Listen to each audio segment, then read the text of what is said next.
ಆತ್ಮೀಯ ಸ್ನೇಹಿತ ರೂಪೇಶ್ ಶೆಟ್ಟಿ ಸರ್ಕಸ್ ಅನ್ನೋ ಒಂದು ತುಳು ಮೂವಿ ಮಾಡಿದ್ದಾನೆ. ನನ್ನ ಪ್ರಕಾರ ಇದು ಗಿರ್ಗಿಟ್ಗಿಂತ ಒಂದು ದೊಡ್ಡ ಮಟ್ಟದಲ್ಲಿ ಹಿಟ್ ಆಗುತ್ತೆ ಅಂತ ನಾನು ನಂಬಿದ್ದೀನಿ. ಯಾಕಂದರೆ ಸೀಟ್ ಮೇಲೆ ಸುಮ್ಮನೆ ಕೂತ್ಕೊಳ್ಳೋಕೆ ಆಗ್ತಾ ಇರಲಿಲ್ಲ, ಬಿದ್ದು ಬಿದ್ದು ನಗ್ತಾ ಇದ್ವಿ. ಲ್ಯಾಂಗ್ವೇಜ್ ಅಷ್ಟು ಅರ್ಥ ಆಗದಿದ್ರೂ ಕೂಡ ಸ್ವಲ್ಪ ಸಿಮಿಲಾರಿಟೀಸ್ ಇತ್ತು, ಬಟ್ ಎಮೋಷನ್ಸ್ಗೆ ಕನೆಕ್ಟ್ ಆಗೋಕ್ಕೆ ತುಂಬ ಈಸಿ ಆಯಿತು. ಅಷ್ಟು ಕಷ್ಟಪಟ್ಟು ಸಿನಿಮಾ ಮಾಡಿದ್ದಾನೆ rupee. I am very proud. ಈ ಮೂವಿನ ನಾನು ಬಂದು ಥಿಯೇಟ್ರಲ್ಲಿ ನೋಡ್ತಾ ಇರೋವಂಥದ್ದು. ಇತಿಹಾಸ ದಾಖಲೆ ಮಾಡಿದೆ ಈ ಮೂವಿ.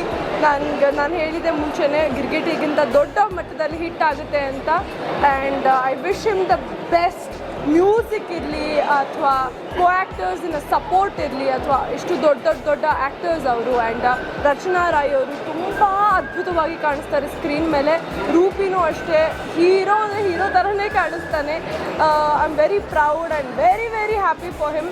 ತುಳು ಸಿನಿಮಾ ನಮ್ಮ ಕರ್ನಾಟಕದಲ್ಲಿ ಅಂದರೆ ನಮ್ಮ ಬೆಂಗಳೂರಲ್ಲಿ ಅಥವಾ ಇನ್ನೊಂದು ಅಷ್ಟು ಜಾಗದಲ್ಲಿ ಓಡೋದು ತುಂಬ ಕಷ್ಟ. ಆದರೆ ಈ ಮೂವಿ ಓಡಲೇಬೇಕು, ನೀವೆಲ್ಲರೂ ಥಿಯೇಟರ್ಗೆ ಬಂದು ನೋಡಲೇಬೇಕು. ಯಾಕಂದರೆ ಇಟ್ಸ್ ಅ ಪ್ರಾಮಿಸಿಂಗ್ ಒನ್. ಸುಮ್ಮನೆ ಬಂದು ನೋಡಿ ಅಂತ ನಾನು ಕೇಳ್ಕೊತಾ ಇಲ್ಲ. ಸ್ಕ್ರಿಪ್ಟ್ ತುಂಬ ಚೆನ್ನಾಗಿದೆ, ಕತೆ ಚೆನ್ನಾಗಿದೆ, ಕತೆನೇ ಹೀರೋ. ಪ್ರತಿಯೊಂದು ಪಾತ್ರಕ್ಕೂ ತೂಕ ಇದೆ. ಹೀರೋಯಿನ್ ಅನ್ನೋ ಒಂದು ನಾರ್ಮಲ್ ಲವ್ ಸ್ಟೋರಿಗಿಂತ ಟ್ವಿಸ್ಟ್ಸ್ ಇದೆ, ಕಾಮಿಡಿ ಇದೆ, ಎಮೋಷನ್ಸ್ ಇದೆ. ಸೊ ಎಲ್ಲರೂ ದಯವಿಟ್ಟು ಬಂದು ನೋಡಿ. ತುಳು ಚಿತ್ರರಂಗವನ್ನು ನಾವು ಕೂಡ ಸಪೋರ್ಟ್ ಮಾಡೋಣ. Thank you so much.